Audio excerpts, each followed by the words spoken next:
नमस्कार, मैं काजल सिंह। बॉलीवुड गाना फुसी में आप सबका स्वागत है। वो जब स्क्रीन पर आती थी तो वक्त थम जाता था। न ज्यादा मेकअप, न दिखावे की जरूरत, बस एक सादा मुस्कान और आंखों में ऐसा जादू जो दिल चुरा ले।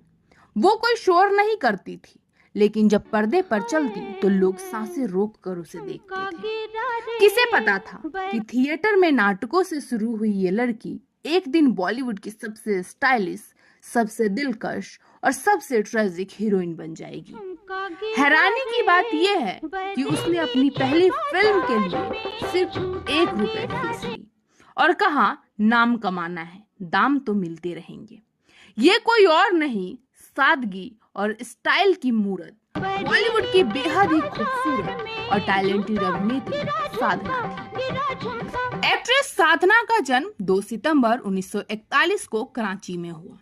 सिंधी हिंदू परिवार की वो संजीदा बेटी जो बंटवारे के बाद मुंबई आ गई। स्कूल कॉलेज की पढ़ाई के साथ साथ थिएटर और नाटकों से जुड़ाव हुआ और फिर किस्मत ने उसे हिंदी सिनेमा की रोशनी में ला खड़ा किया। फिल्म श्री 420 के एक गाने में बैकग्राउंड डांसर बनकर शुरू हुआ ये सफर जल्द ही लीड एक्ट्रेस के रूप में फिल्म आवाना से बॉक्स ऑफिस पर सामने आया। लेकिन असली चमक तो तब आई जब उन्होंने लव इन शिमला में काम किया। उस फिल्म के बाद न सिर्फ उनकी एक्टिंग की तारीफ हुई, बल्कि उनका हेयर स्टाइल भी एक ट्रेंड बन गया, जिसे आज भी लोग साधना कट के नाम से जानते हैं।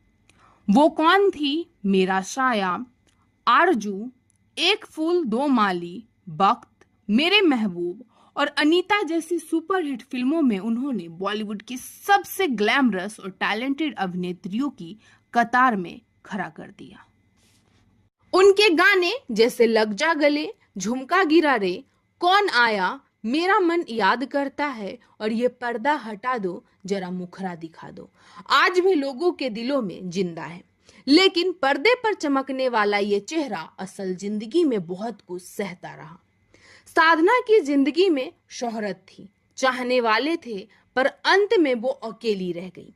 जैसे बहन के कहे शब्दों ने उनकी जिंदगी को वैसा ही बना दिया जैसा एक अनजाने श्राप में होता है।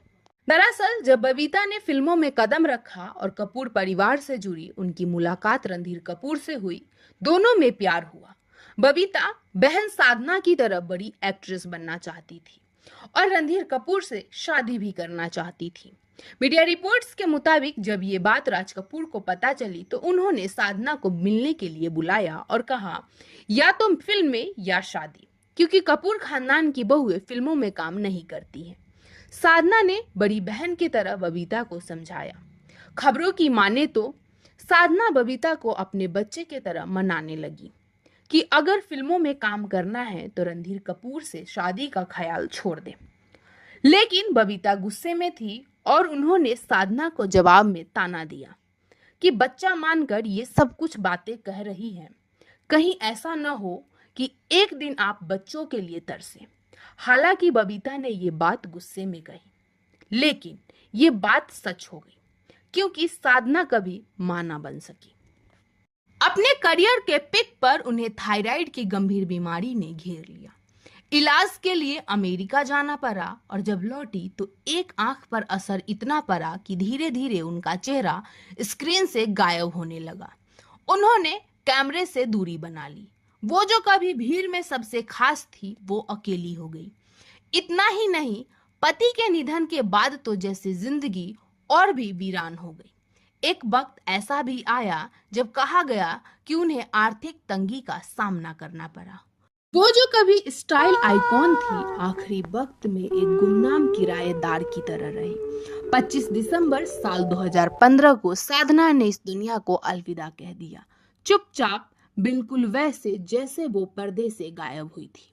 लेकिन आज भी जब लग जा गले बजता है तो दिल एक बार फिर से उसी नजाकत, उसी मासूमियत को महसूस करता है। ये थी साधना की कहानी, वो नाम जिसे बॉलीवुड को स्टाइल, सौंदर्य और सच्चे एहसास का मतलब सिखाया।